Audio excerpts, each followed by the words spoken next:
Hello and welcome to the first edition of Ye Olde Theater's What a Director Needs. My name is Greg Winkler. I've been an actor and singer in community theater for over 20 years.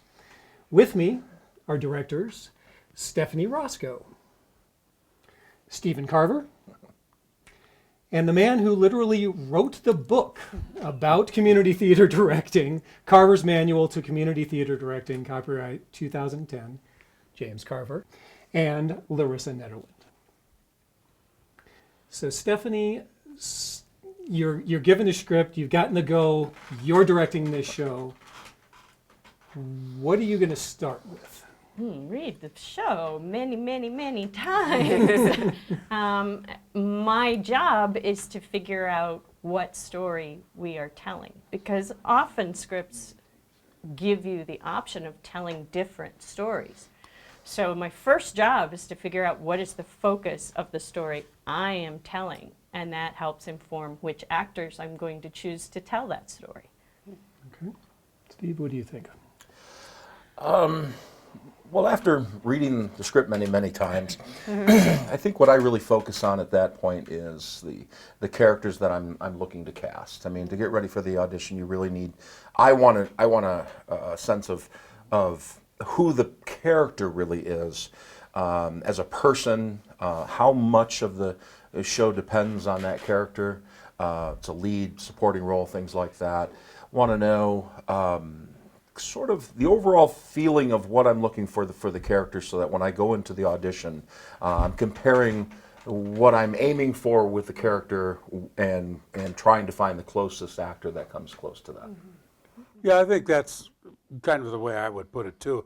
I like to see what qualities are necessary to play the part, and then in an audition look for those qualities that are in the actor. And to see if I can find that. Now, unfortunately, the perfect person never walks into an audition. And Maybe twice. Twice? In a lifetime. You've been luckier than I have. But you have to make allowances, and you say, well, maybe it's there, maybe it's not. You make certain judgments during the audition. And I would go along with that in terms of quality. I think of it as energy. What is the energy of the character? Is it an out energy? Is it an in energy? What rhythm do I feel they have? And that's what I'll often look for in my actors, is the kind of energy or aura that they bring. That sounds very like, ooh, but everyone kind of has a sense of who you are, and you project something as a person, and I look for that when I'm casting my actors' characters. And the other aspect that we haven't discussed yet is what are the elements in the show that you absolutely have to have in your actors? What skill sets? So if you're doing a comedy, in a sense, you're going to need to know exactly what type of comedy you're doing, and so that when you're prepared and understanding the style of comedy going into it, so that when you're looking at your actors, you can say, okay, they have the skill set to be able to do this comedy, or they don't. And that's really important to understand before you start into the audition. Okay, so that kind of comes into the next kind of idea is you're going to make, you as a director are going to make choices as to whether they're going to be doing cold readings, whether they're going to be doing prepared monologues, prepared songs, things like that. So what kind of leads you to those decisions? I'll say, Larissa, how do you tend to work and make those decisions? Yeah, it depends a lot on the show and what I'm looking for. If it's a dialogue-heavy show, having a prepared monologue is good to know that people can memorize things, and they can, if it's text-based, like an Arthur Miller or something like that, I want to know that they can do words. I love to do more abstract work and more experimental theater, and when I'm doing those kind of shows, it's much more about how people move, how they work together. So in those cases, I'll often do improv exercises or just play around with people during the audition to see how they're willing to make choices with me and how they're willing to move and work together. Okay. I would say with me, I seldom do prepared monologues, because one of the things that I really like to see in an audition is what an actor's instincts are in approaching a particular speech or something. And I'd like to see their instincts come through, so I know that they have a sense of imagination about how to place certain things. And I always felt that a prepared monologue, it might be too memorized. I don't get a chance to see. I see how they prepared, but I don't get a chance to see that creative process that the actor brings to that. Okay, Stephanie, what do you think? I do a lot of Shakespeare. I direct a lot of Shakespeare. So I require memorized monologues because I need to know that you can memorize. And in community theater, that's not always a given. So I need memorized monologues to see if you can memorize and if you understand what you're saying. Yes. And, There you go. and then at callbacks is where we do the cold readings and we look for the inspiration. And then the people who can't read, you know, the dyslexics or for whatever reason, people who are poor readers are not as disadvantaged if I wait until callbacks for the cold reads. That's my feeling. Okay. But- You've allowed them to show that they have some ability and then find out what they're working, Yeah. how they work. So what do you think, Steve? I've done it all, done a lot with cold reads and things like that. I find for me, for the audition, I want the actors first step in front of me for the audition to be their most prepared. I want the actor to feel comfortable. I want them to show me what they're strong at. So I'm not looking for their innate sense yet, their skill levels yet. What I want to do is I want to see what they're really comfortable doing. And that, from what I'm looking at, does two things. It allows the actor to make their best step onto a difficult, let's face it, auditions are terrible. They're a terrible way to do things, but they're a job interview. And so I want them to feel really comfortable, but I want to see what they see themselves doing the strongest.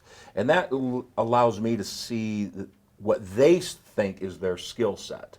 And for that, that's pretty much what I look for. And then I'll do cold reads at callbacks and things like that, because that's when I start delving into what James said before, about finding out their nature, seeing if they can see their creativity and interpretation of the script and things like that.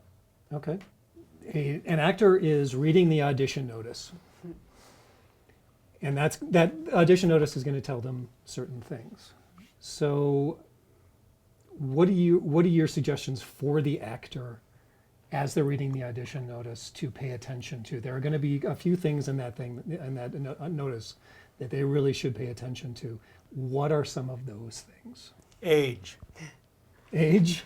Yes, they need to know whether they're age appropriate, Okay. because we're in the adult theater, as opposed to not there's anything wrong with it, but university theaters are casting teenagers and young 20-year-olds Right. in older parts. We can't get away with that with our audiences. And so an actor reading a notice needs to see whether there is a part for them in there. Right. I had auditions the other day, and there is no indication of the age range, but you ought to know that this couple has children in college. So if you're a teenager, you're probably not the right age to audition. Yeah, we get a lot of that when I'm casting a show. Yeah. You'll get 13 and 14-year-olds coming in to Yeah. read for 30 and 40-year-olds, and I understand that they want to audition, and I give them full credit for the Well, audition. it's good experience for them, too. But at the same time, realistically, they can't be considered in an adult style show. Right. But we do see that. So take the age range very seriously, and the character types very seriously. I mean, actors should know their type. They should know where they fit. Are they a leading man? Are they an ingenue? Are they a character actor? Are they not?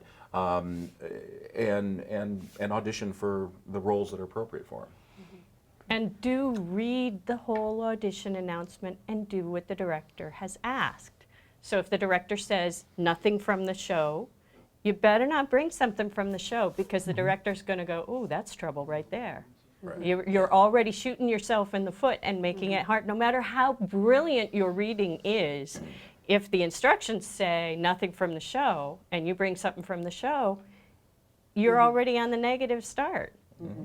I would agree with that. And just going along with character types and things in musicals, being honest about your vocal range. Honest to yourself about your vocal range. One of the things that's kind of related to this is lots of actors will, if there's an audition, say 2 consecutive nights, lots of actors will say, well, I'll go the second night. And I think that's a mistake.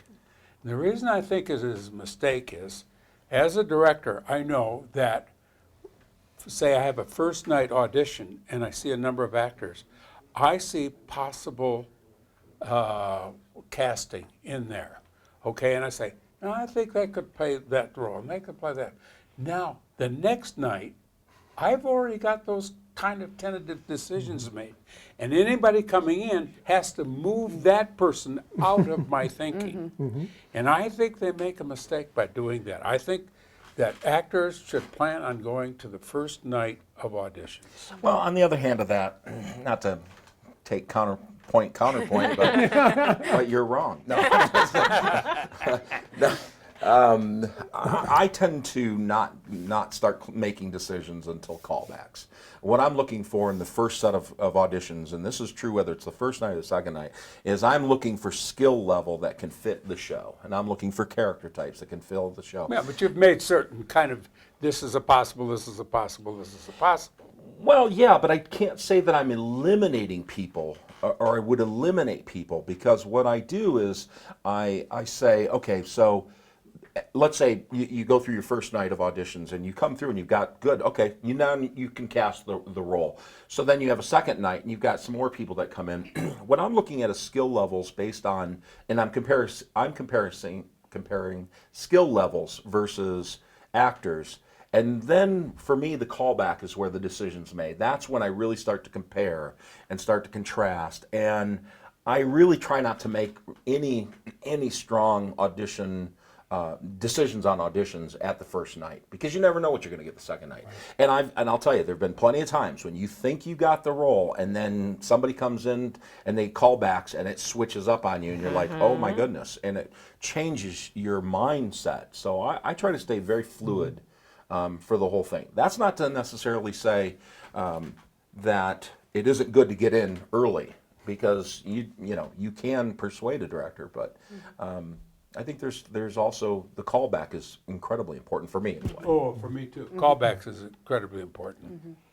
And another thing actors need to do to prepare is they should familiarize themselves with the show.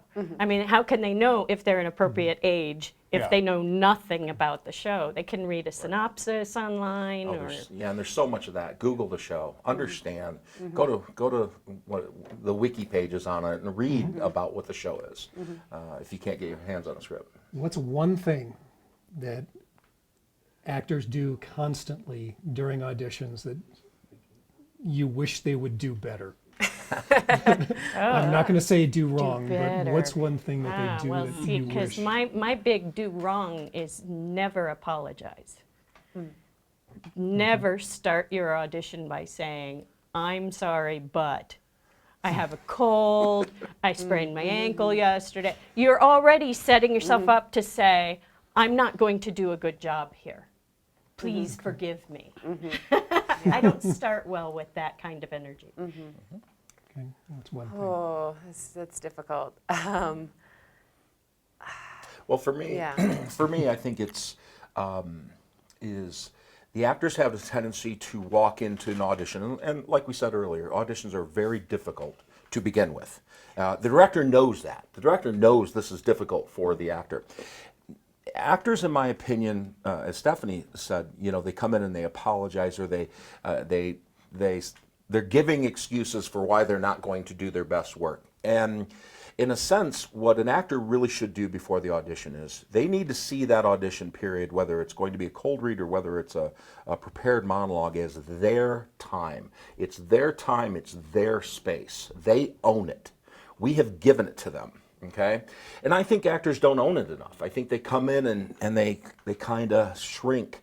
One of the things that science has kind of looked at with confident people and powerful people is they tend to own their space. They tend to take more space with their body. They tend to spread out. They tend to be up.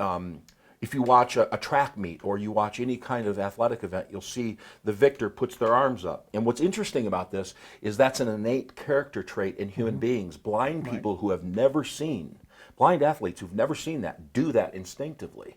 And so what actors tend to do is they go to the audition and they tend to sit in the lobby and they shrink and they sit there and go, okay, my monologue, okay, I can't remember my monologue, you know. And really what they should be doing is they should be taking a powerful stance for themselves and getting themselves prepared to walk in, because the moment that you walk on that stage, you're presenting yourself. And your slate that we've talked about so often is incredibly important for you to hear yourself in the space, to set your feet firmly in the ground, and do the job you've prepared at home so that you can walk in and do the job. Because the reality is, actors have no control over the casting at all. They have no control.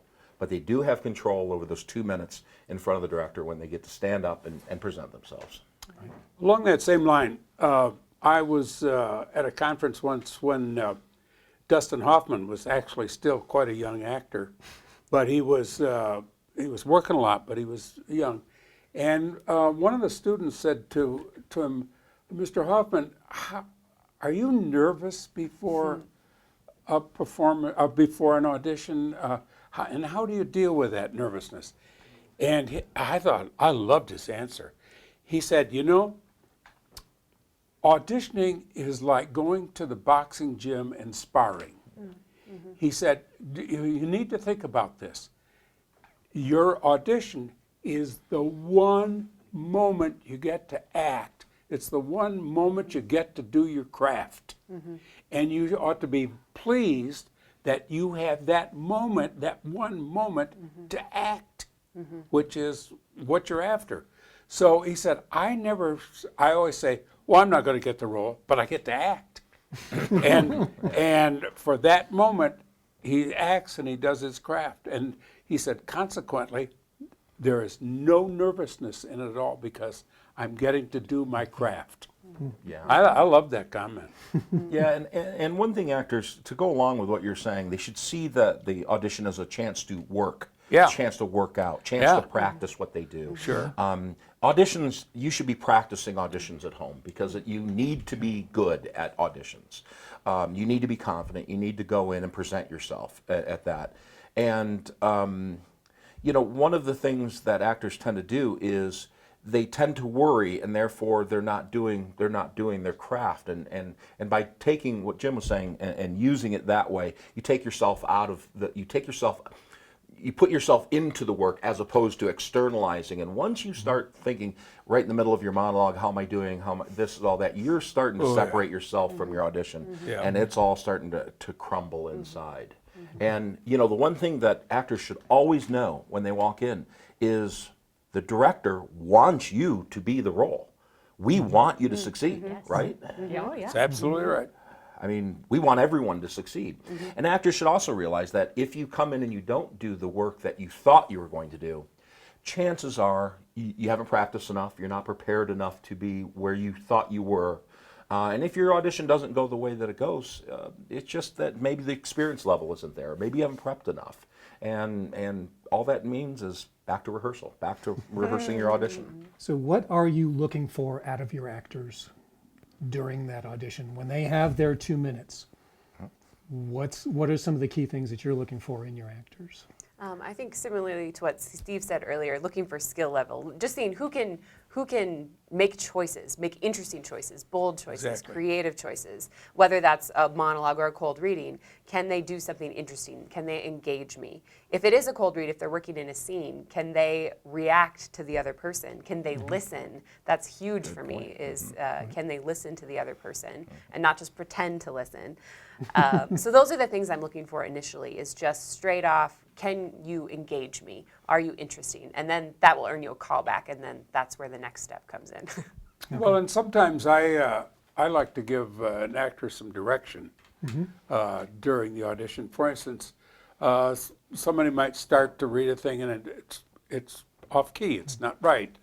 What they're saying is because they don't understand. And so I say, look, try it this way. How about it needs more force behind it. It needs a little anger behind it. Let me hear some anger. And if I can see that they're directable, that they can turn around and do something differently than they had started to do, then that's a plus. So I think that's, So piggybacking on that, I would say, when I look at actors, I look for, can I work with you, Yes. and will you work with me? You know, are you someone that can understand my speech? I mean, sometimes you get people that, you know, one person talks and theoretically the other person listens, and yet there's a chasm between them, you know? And so is this person going to understand my direction? Yeah, and I think what I'm ultimately looking for is, that goes back to my point of understanding what the characters are, and what I'm looking for is I've identified the characteristics of the characters in the play that I'm looking for, and what I'm looking for ultimately from the actor is A, skill level, absolutely, and B, directability and the ability to listen is huge. But I'm also looking for a quality that is totally intangible, that the actor cannot be anything other than himself. Going back to Dustin Hoffman and Tootsie, you know, where he says, I can be a tomato, I can be tall, you know, and Right. actors think they can play anything, and realistically, you know, your personality is your personality. It's God-given. There's nobody else like you on the face of the world. And don't change. That's not what I want. I don't want you to act, because acting is external, it's fake. I want to see who you are. And then what I try to do is line up skill level, characteristics that are closest related to the characters, and then bring them to callbacks and start throwing direction and start throwing thoughts and seeing how they react to that. okay. How does a callback differ in your mind from the original audition? What are you looking for that's different?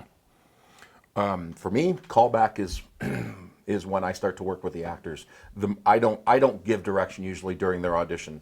I want the actors to present what they want. For me, that's where I start to work, and that's where I really start to see if they're listening, if they can hear what I'm saying. And sometimes I'll give them direction that's maybe different from the way we'll eventually play it, but I want to see if they can hear what I'm saying and make a change. And if they can, then you're like, okay, good, we're off on the right road.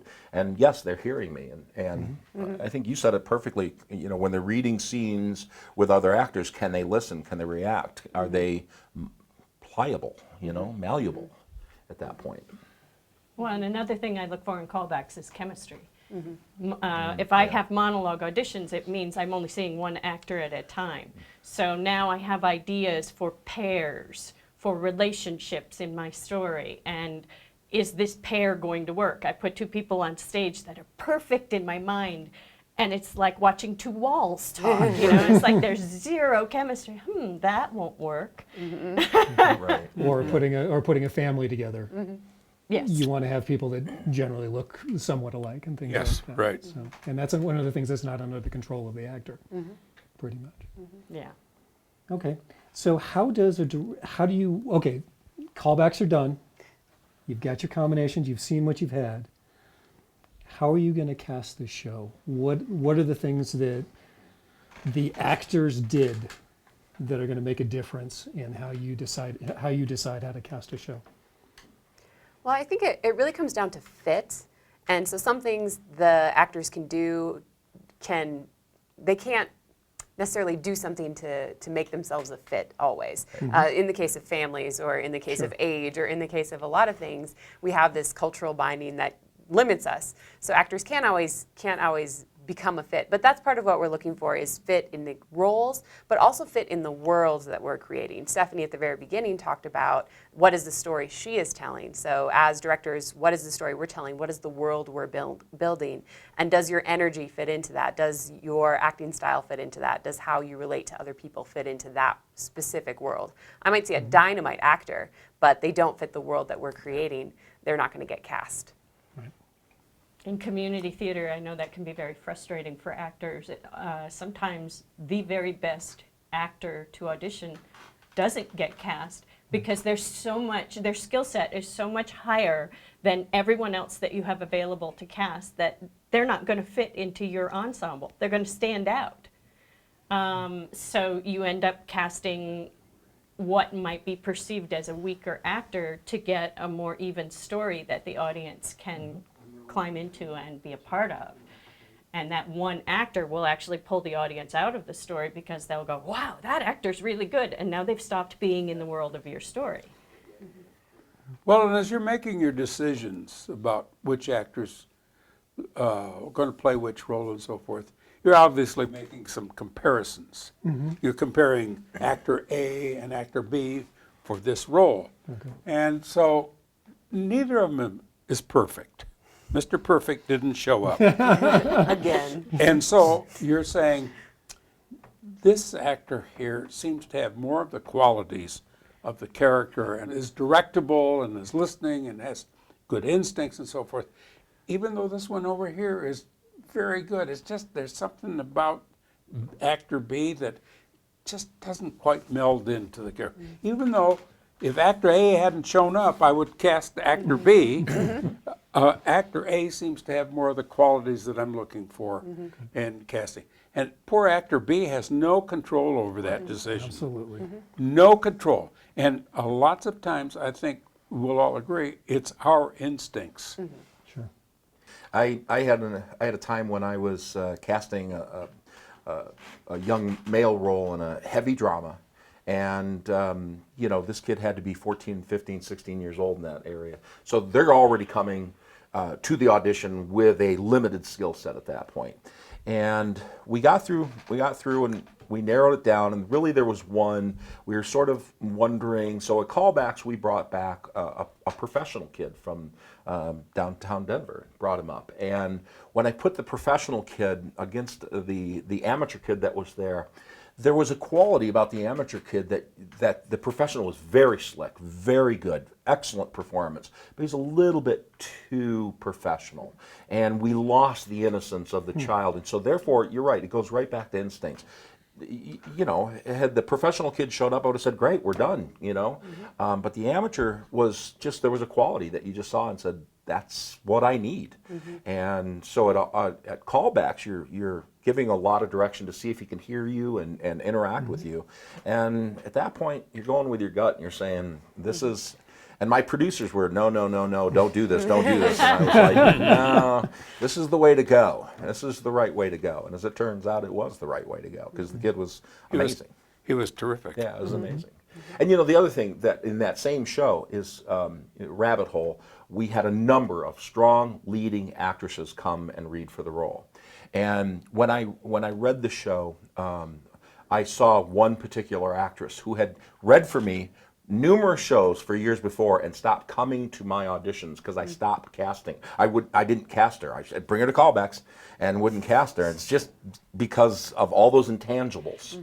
You know, I mean, she got really close in Brighton Beach Memoirs, but my only role for the father was a 70-year-old man, and she's 35. It's not gonna work. So I called her and I said, come and read for Rabbit Hole. And she goes, wow, you never cast me.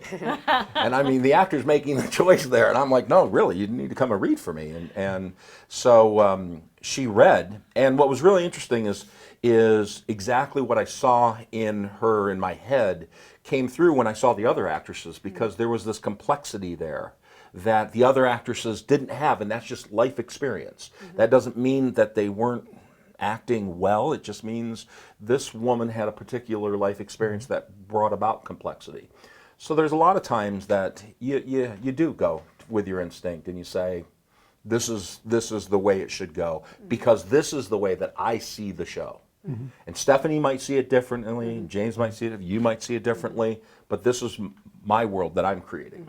And therefore the actors have literally no say in what's going to happen. I think that's the frustrating upshot here. You said, what can an actor do? Nothing. I mean, what an actor can do is show the director as honestly as they can what their skill level is and what they have to offer the show. Yeah. But when it comes to casting, it comes down to what does the director see as their story.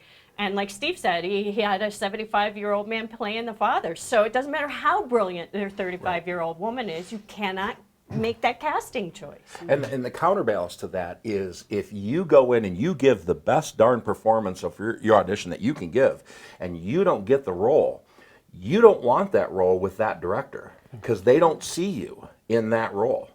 And I don't want to be in a role where the director is like, well, we'll just go with Carver then, you know, you know,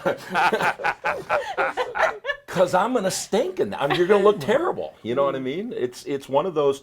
I know when I don't have the character that I'm looking for, I'm not gonna just fit an actor into a round actor into a square peg. I'm going to keep beating the bushes because I don't want to set the actor up for failure. And that's something that actors don't really realize directors are doing. They don't want to put an actor out there for a role they're absolutely not right in just because they're the only ones there. And I think we all kind of do that. We all kind of beat the bushes and find the right actor versus just go with whatever you got. And sometimes you get into rehearsal and you find you have cast the wrong person. Right. Yeah. And it is very difficult, very difficult situation. So that brings up another thing. And Steve, you talked about the fact that it is a job interview. Yes. Your audition is a job interview. But the actor is also auditioning the director. And I want to talk very briefly about what your kind of feelings are about setting up a safe environment is an important part, and and an actor protecting himself is an important part of the audition process. So I want to talk very briefly about what are kind of some of the red flags that you feel like an actor should be looking at to protect themselves and to make sure that they are safe. And so what are some of the things you've seen in auditions? And Well, I think you can start off by looking at how prepared the director is for your callbacks. You know, how much thought have they put into this? You know, I would listen at callbacks or at the audition to what kind of direction I'm getting from the director. You know, if you're getting direction like, that was great, I liked how you said that line this way, and they give you a line reading, or they use terms like, okay, do it again only with more energy. To an actor, more energy is a nebulous thing that, you know, what does that mean? You know, I don't know what that means. And so I can't play that for you. And so you really, as an actor, for me, I'm looking to see how the director's communicating with me. Because to speak actor is you're talking about a thing that is, you can't really say, you can't put it into words what it is. I remember I was in college, I was with a director, and he was like, okay, so what I'm looking for is something like, and I'm like, you mean sort of like, and he said, yeah, but a little bit more, you know, like, okay, I know what you mean. You know, what the hell just happened? And when I got done, he's like, that's it. You know? But I mean, there's that thing that you really you want to know you're in good hands when you're working with it, because let's face it, you're putting yourself out there, you're opening. He's not out, she's not out on that stage. It's your rear end out there. And I think, you know, to piggyback on that, it's a communication. So if the director gives you direction and you think you did what they asked for, and they obviously don't think you did what they asked for, maybe this show isn't going to be a good fit for you. Well, and that's a good point. Good fit for you. You know, you want to be in a good fitting show. You don't want to be behind the eight ball, and you don't want to be in a show where you're not going to be taken care of by the director or the theater itself that you're working for. One thing that I've noticed when I've been auditioning as an actor is I watch the director and what he does while other people are auditioning. If he never looks up and is writing notes the whole time, the actor has just wasted his audition because the director is not even looking up. And if that's the kind of communication that the director is going to give the actor, I don't want to work with that director. Right. Okay. Yeah. And I think this is it depends on each person and each actor and what they're comfortable with. For me, the thing that rubs me the wrong way is people not respecting my time, especially in community theater, understanding we all have jobs, we all have lives. And when I'm an actor or a director, I commit to a show and I do it, and I come when I'm called, before I'm called, because I'm good. And if a director doesn't doesn't utilize that time well, especially in an audition, I'm guessing that they're not going to utilize time well during the rehearsal process either. So if I have a small role, I might show up to a rehearsal and not be used the entire night. That bothers Oh, me yeah. personally. Yeah, yeah. Oh, yeah. Yeah, I worked with a director one time when I was an actor at the University of Miami, and we were working a very difficult, dramatic scene, and he had to stop everything because my foot was standing on the rehearsal, on the tape mark for where a platform was going to be, and he said, he's like, stop, you're standing on a platform. And I'm like, but that's tape. And he goes, yeah, but it's going to be an 8-inch platform there. You're going to trip. I was like, oh my gosh. And I knew at that point, I'm in a very bad play. Thank you for joining us for this first edition of What a Director Needs from Ye Olde Theater. I'm Greg Winkler. See you next time.